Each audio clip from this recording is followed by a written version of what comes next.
Hi, everybody. Welcome to BraveTV. I'm your host, Jennifer Marshall. I'm the executive director of This Is My Brave. And BraveTV, our pilot series, was a chance for us to bring stories from our alumni community into the homes of our audience during the COVID-19 pandemic. We filmed 10 episodes, and it got us into season 1. So we are pleased to be presenting season 1 of BraveTV through an Alchemy's Inspiration Grant through their COVID Relief Fund. So each week we'll continue to explore how COVID-19 and also current affairs are impacting our mental health. This is our 4th episode of the season, and we're honored to have Shonita Roach and NECA Hall with us today to talk about maternal mental health. With July being Minority Mental Health Month, we wanted to highlight this very important topic with 2 incredible women of color who have very personal ties to maternal mental health. Today, we're going to have some honest conversations about finding hope and support in light of everything that's happening in our world today. We'll be posting links and resources in the chat. We'll be live chatting with you as well, so be sure to let us know you're here. So let's get started and jump right in.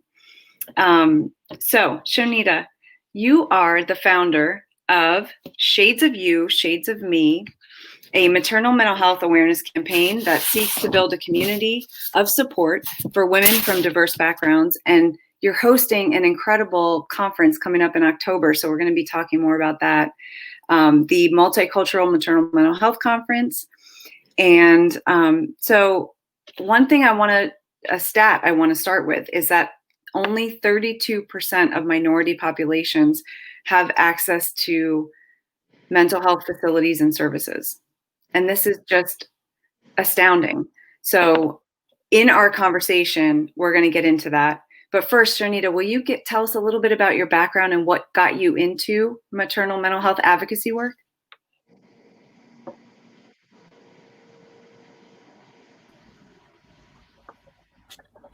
What I know is that this is the type of work that you don't ask for. Like, you don't ask for an experience dealing with mental health, bouts of mental health, nor do you ask for anything dealing with your children.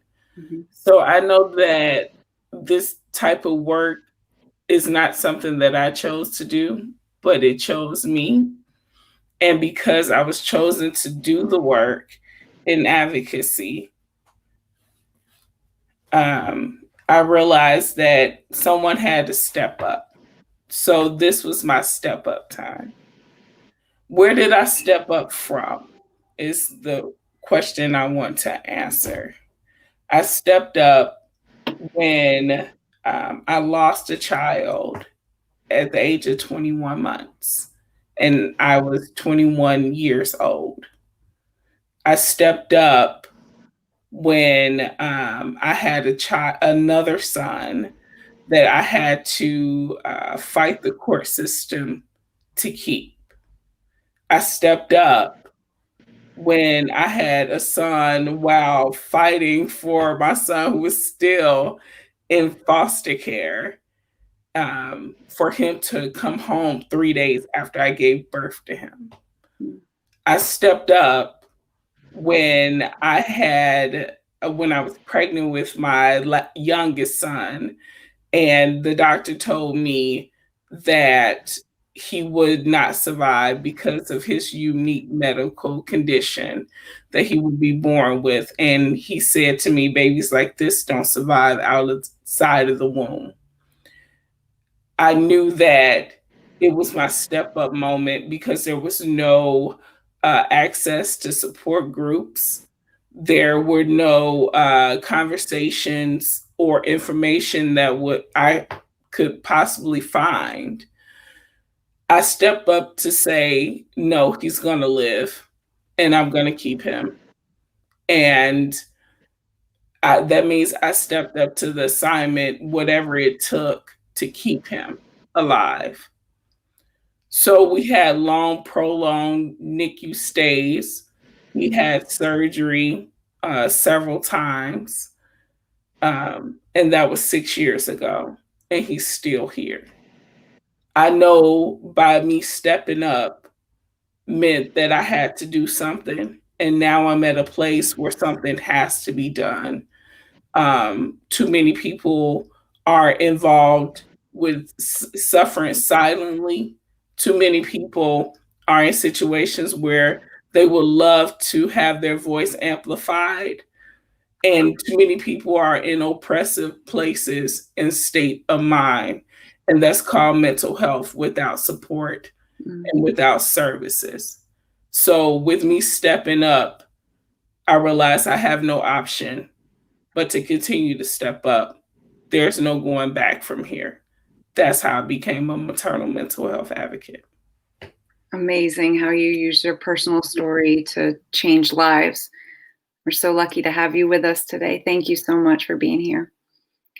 And our community, many of our Brave followers will recognize NECA from our short documentary film and our Boston 2018 show. But NECA, can you please introduce yourself and tell everyone how you got started and how you became a maternal mental health advocate? Hi, I'm NECA Hall. I'm a doula. I'm a mom first. I'm a commissioner. I wear many hats, but I would have to say that similar to Shanita, life brought me here. Life experiences brought me here. Looking to the left, I don't know if any of you remember going to college and being in freshman orientation, hearing, look to the left, look to the right. Some of you won't be here at graduation. But when I went through certain life experiences, I had similar looking to the left, looking to the right for my peers, and there were none. When I gave birth to my second child, she was born with a congenital heart defect and had to have emergency surgery at 2 weeks of age, open heart surgery at 2 weeks of age, and we did the NICU thing. I was told these babies die. Even if they do survive, their lifespan is brief. And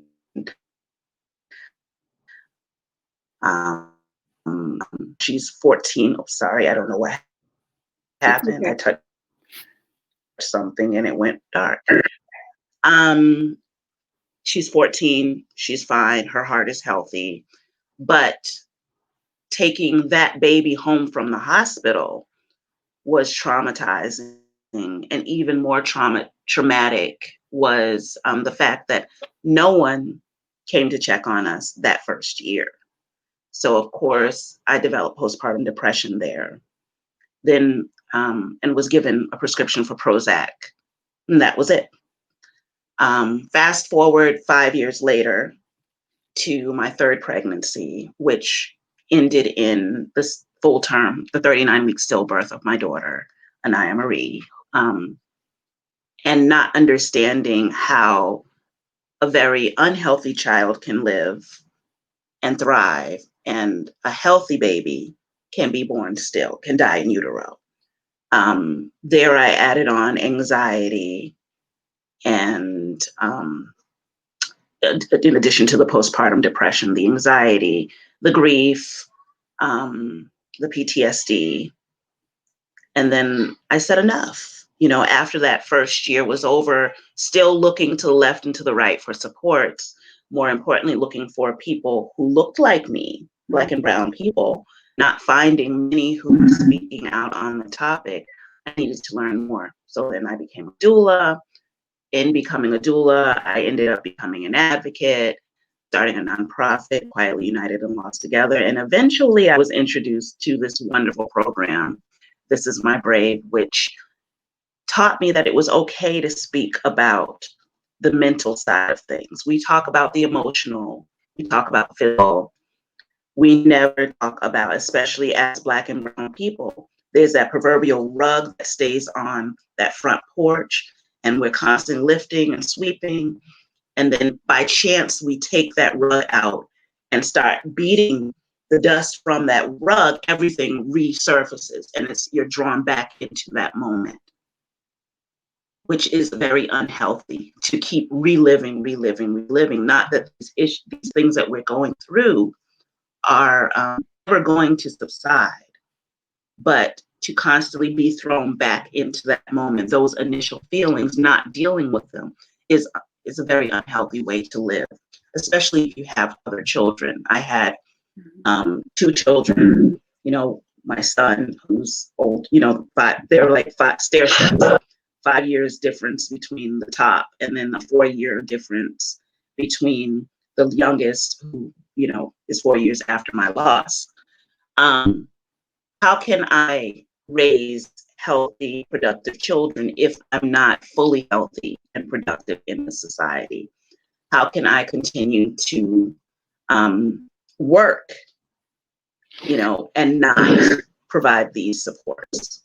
Well, NECA, you raise an important point, and that's something I want to touch on. With both of you being mothers who lost children, is there something you can share about the importance of supporting a mother who's had the loss of a child or a newborn? What can friends and family do to support mothers during this unthinkable time? One thing that families need to remember is that regardless of the outcome a baby was born, there was a child. Mom, birthing person is still postpartum. So to act as though the child never existed is very unhealthy. It's unhealthy for everyone involved. Address the child. The child is the elephant in the room. The experience is the elephant in the room. The child is not going to be forgotten about by the parents, or especially the birthing people. So for families and extended families and friends to not talk about the experience itself is creating a whole lot of turmoil, creating a whole lot of baggage, and drawing that person who had the initial experience themselves farther and farther away from that unit. When you address it, that's when everyone begins to heal from that situation, from those situations, whatever the situation may be. Well, I'm going to go from a cultural perspective. I know that in a lot of cultural backgrounds, it is something that you don't speak of because we've been programmed to be very strong. We've been programmed to say, life happens and we could get past this. And sometimes the we eventually becomes I. So, and that's usually the cultural experience.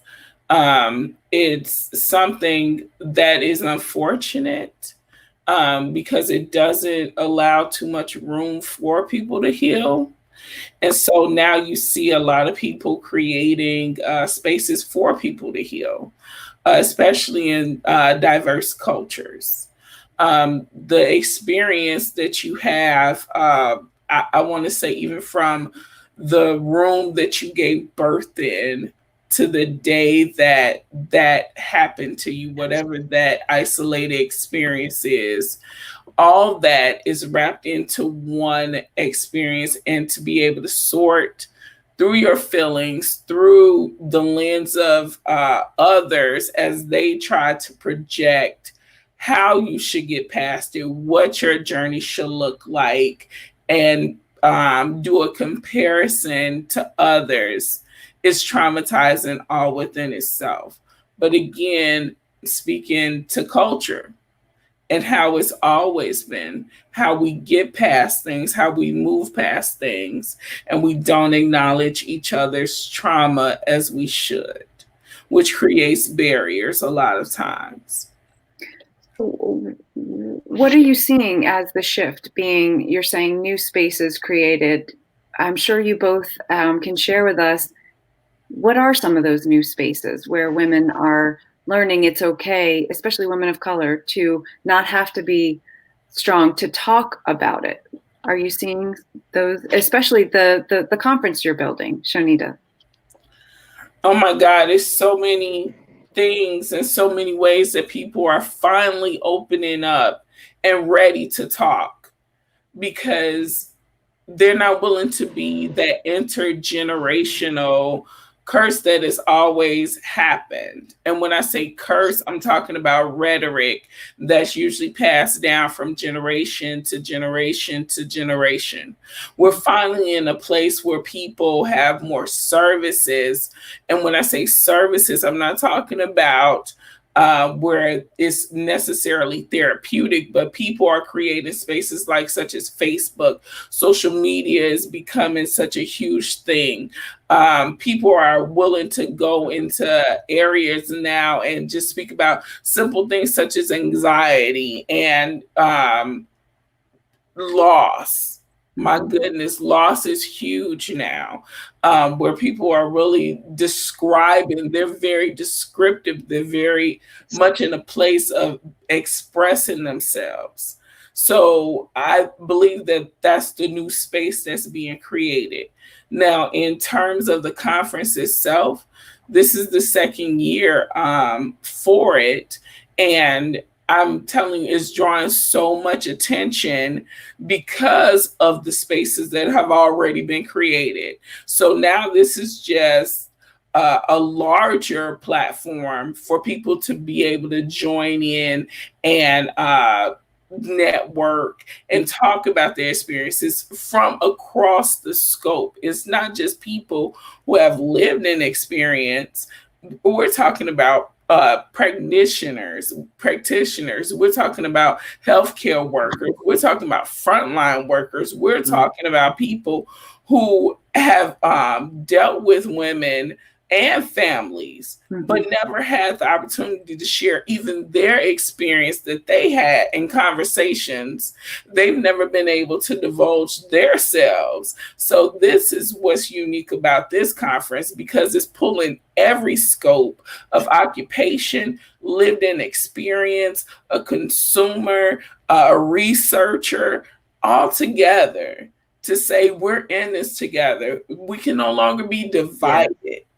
We can't, because it's not about surveying any longer and bringing the numbers. This is really about people who have lived in experience. And what's so great about it is it includes cultures, diverse cultures, from the Native American community to the Asian community to the Hmong community, communities that most people would never speak about. I mean, they're breaking their government chains to speak out, and that's a huge risk. People are taking risks these days to speak out. People don't want to hurt any longer. So that is healing. Yes, this is healing. This is the healing component that we all need. And due to COVID-19, it actually presents itself at a higher just stance where people are like, I'm ready. I'm at home. I'm ready to say what I need to say. And they're just like coming out the woodworks. And this is what's awesome about the mental health community, especially the maternal mental health community. It is very supportive. NECA, tell us about how, and we want to hear more, Shonita, about the conference. We'll get to that too. Oh no, we lost NECA. Technology. We are going to keep going because I know she's going to jump back in here. So tell us about, are you still looking for speakers for the conference, and how are people signing up? Because you do have the virtual option or the in-person still, correct? Yeah, so the conference itself will be a blended conference. So we have a venue where people can attend. It's in Milwaukee, Wisconsin. And then we have our virtual option, which more people are opting to do virtual, which is very understandable given, the COVID-19 situation, teleworking environment, teleparenting environment, telecommunications environment. So, given all those aspects, you have to take in consideration those variables. And so that's when we created a virtual registration option for the conference.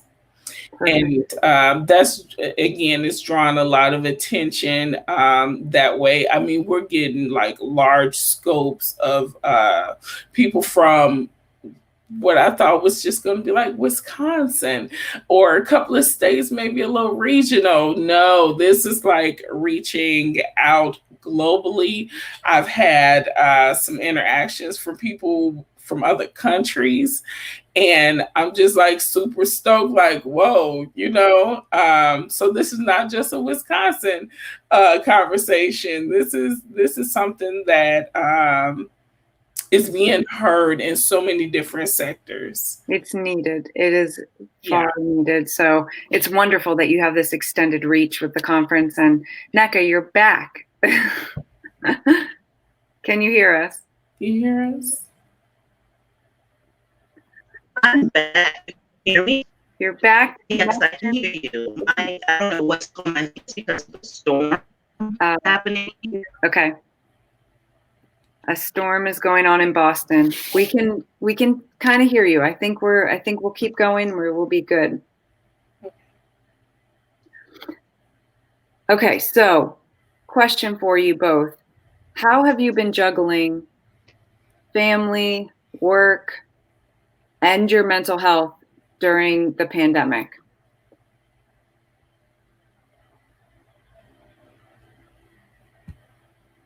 We lost NECA again. So jump in. Well, this has been a unique situation because I work in politics. So having to work from home and being a mother of 3 boys, very active boys, and then being a business owner has been very unique. But it's also showed the strength and tenacity that I have. Just being able to juggle through all those balancing acts. Like, I never considered myself a juggler, but now I could say I did that. I could check that off my box and my bucket list, just in case I wanted to be one. Yeah, didn't know it. So it's been a unique environment, but you know, somehow or another you learn to roll through it, you learn to balance it, and it creates where you're like, I'm stronger than what I think I am. And then you have all these great access to telehealth. And you're able to speak to therapists. And then, you know, if you have a job, that's a little bit more understanding. I mean, you may have insurance coverage, and they're really sending a message now of take care of your mental health. I think that's resonating in a lot of corporations and a lot of organizations. Individuals are now open to taking care of their mental health. And what better time to start really taking care of your mental health is when you're put into an environment where now you have no choice but to take care of your mental health in order to live daily. I agree. I feel like we've had no option but to learn how to juggle, how to do these telehealth appointments, how to access support through technology, through Zoom, through checking in with friends on even just text, or, you know, a text saying, I'm thinking about you. I've been doing that with some people that I care about, that I, you know that are going through a tough time. And I think that's what we can do for each other. NECA, what for you has been helpful, or what have you been leaning on as a support for during the pandemic, juggling everything, family, work, mental health?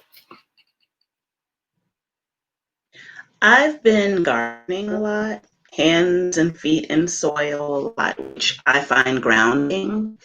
A lot of meditation. I'm taking a yoga training so that I can become a yoga instructor, which is very interesting. Fantastic. And it has connected so much. I mean, it's taught me a lot about myself, how I don't like to slow down, you know, but it's not healthy to constantly be going at 100 miles per hour. So I've taken that time that I've needed for the training to slow things down, which makes me able to address certain things that I have not been willing to address.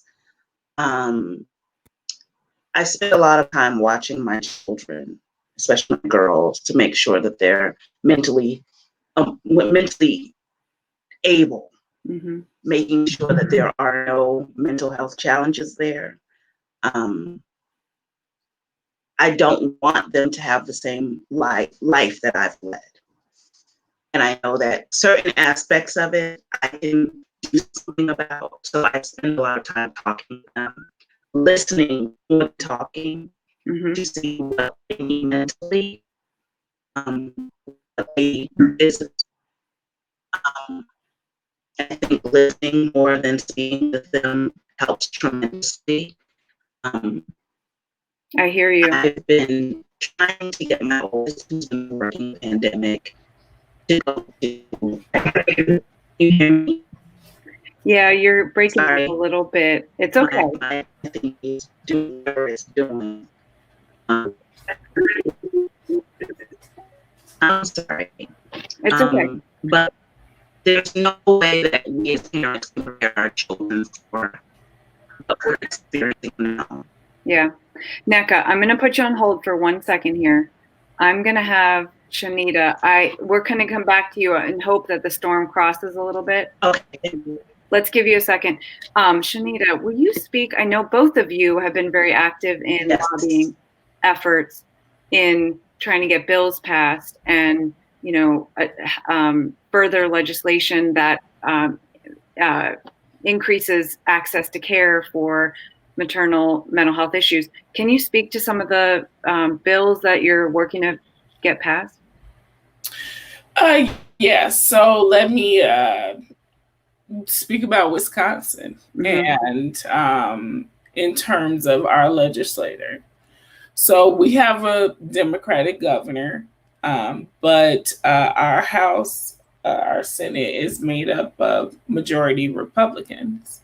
So whereas we understand that maternal mental health is very important and we want to be able to provide the resources and pass legislation that more people can have access to therapeutic services, doula services, and, create environments where they feel comfortable having home birth, lactation, breastfeeding, everything that really is important to women and families. However, legislation sometimes could be stopped or prolonged for a very long time because unfortunately, some of our legislators, elected officials, make this a partisan issue. It should not be a partisan issue. When a child needs lactation from their mother, should not be a partisan issue. If a family needs more mental health services, this is not a partisan issue. No. If money needs to be distributed to expand healthcare, this is not a partisan issue. No. And so therefore, the stance that is taken in Wisconsin has become more of a partisan than more of a bipartisan. So some of the legislation that I have looked into to help pass is Mothers First Act in Wisconsin. And then we also have a bill that has been passed in 32 other states successfully. However, we are having trouble getting this one bill passed, and it has been on the floor three separate times by three separate legislators in three separate sessions. And that is dealing with the anti-shackling bill for mothers who are incarcerated, who are pregnant. Wow. It's a common sense bill, but when you want to add stipulations and ordinance to it, it becomes a partisan issue, not a people issue.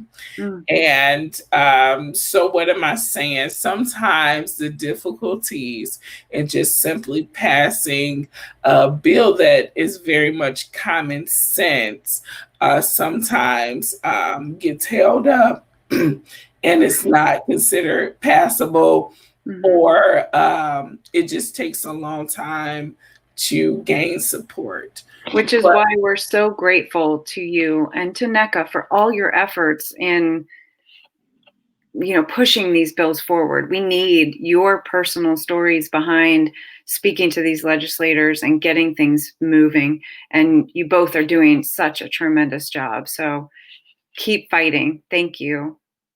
And NECA, you're back again. I'm here. The storm and I can actually hear you guys in the moment and see you in the moment. Better connect. Yes. Tell us a little bit about the legislation in Massachusetts you're working on. What's going well? What's happening? Well, right now we're working on passing. Well, the doula bill has moved past the House and is in Senate, as well as the maternal mortality and morbidity bill. We're trying to get those through because as we all know, July 31st is like the last day for all of these, unless they're going to do it and, extend them for late session, which would not move forward until September or October, because, everyone takes a vacation in August. So we are creating petitions to get additional signatures, to get those letters flood their emails with letters. We are calling, we are emailing, we are doing whatever it takes to get these bills moving forward. We also have a midwifery bill on the table, so that hopefully that will move forward. That would actually change the lives of the parents, of the families, the birthing families who don't want to go into the hospitals to give birth during COVID-19. And hopefully we open our birth centers, which are better for the communities that we serve, especially during this pandemic. Well, let's talk about that too. What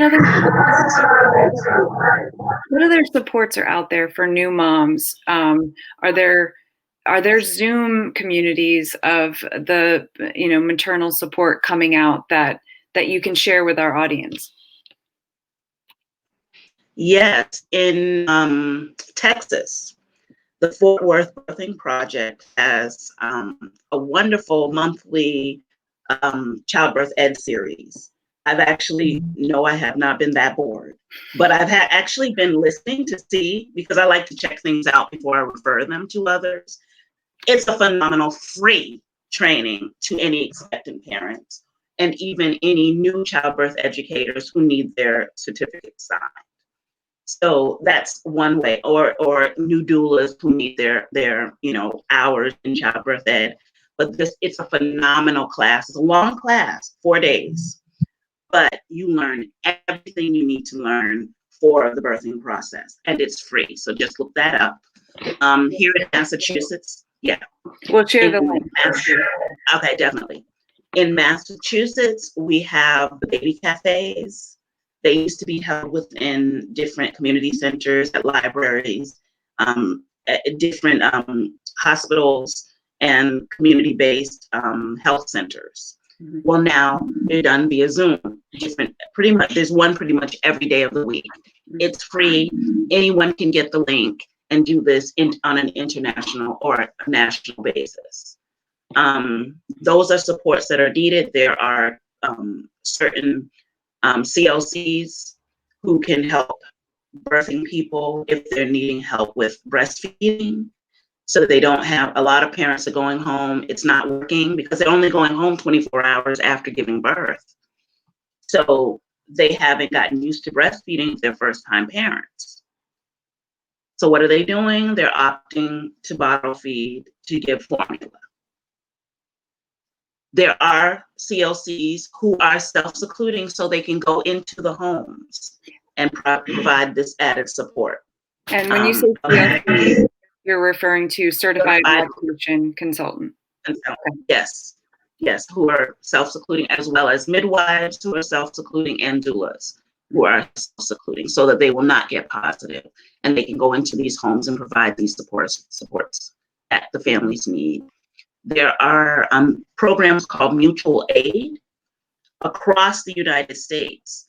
You just, look up the mutual aid program that's closest to you. Just type in mutual aid, all of these will fly in, and they do things based on whatever you need. You need food, there's a connect up there. You need clothing, there's a connect up there. Whatever you need, if you're in need, you can type up what you need and someone will respond. Fantastic. There are so many people who are stepping up and organizations that are stepping up to provide the support. I've noticed recently a lot of the farming community, they're sharing the big farms that supply the grocery stores and the farmers markets have excess, and they're giving it away to community-based organizations. So if you're in an organization, check with the local farmers, the farmers in your area, to see what you can arrange and how you can get this stuff for your community. Good tip. We'll share all the links in the chat. And so just to wrap up, we talked about a lot in terms of what's going on in the maternal mental health world, in that space, adapting within the pandemic. I want to plug again the conference. So Shanita, will you share with us the website address where people can go to learn more about the conference and how to get involved, and the date of the conference as well? Yes, so the conference dates are October 22nd through the 24th. As I mentioned before, it's a blended conference. So the venue itself is held at Loft Milwaukee downtown. And we also have a virtual option online. We'll have a platform for virtual. And then also our website is soysom, so SOYSOM.com. And there you'll find all the information that you need to register, apply to be a speaker. Of course, if you would like to sponsor or even partner, like we love partnerships. And so if this is something that you're interested in, it's a multicultural maternal mental health conference. Again, we're reaching all scopes and all diverse backgrounds. Do not feel excluded at all if you're not multicultural. If you come in contact at any time with a cultural person, you're included in this, because it's important that everyone just begins to touch and understand one another. And that's what this platform is about. We're so grateful to you for putting it on. Even despite the pandemic, you're adapting, you're shifting, and you're making it accessible. So we want everyone to check it out.